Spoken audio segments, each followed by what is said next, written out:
Hello everyone, welcome back to another mini blog. আজকে আমি, দিদি ভাই, পিসি সবাই মিলে গেছিলাম গঙ্গা নিমন্ত্রণ করতে।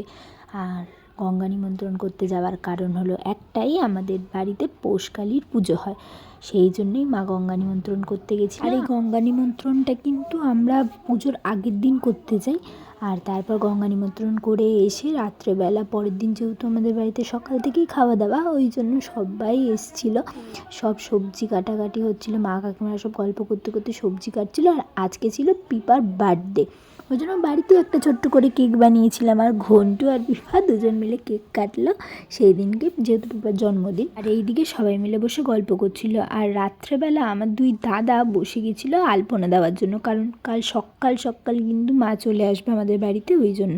আর আরেক দিকে আমার মা বসে গেছিলো শ্রী বানানোর জন্য, এই বরণ ডালায় যেহেতু দিতে হয় ওই জন্য। আমার বড়দা আরেকদিকে বসে পড়েছিল আমাদের যে পিতলের জিনিসগুলো আছে ঠাকুরের, সেইগুলো পরিষ্কার করার জন্য। প্রতি বছর দাদা এগুলোকে পরিষ্কার করে রাখে। আর পরের দিন সকালবেলা আমি আর দুই দাদা মিলে চলে গেছিলাম গঙ্গায় স্নান করতে।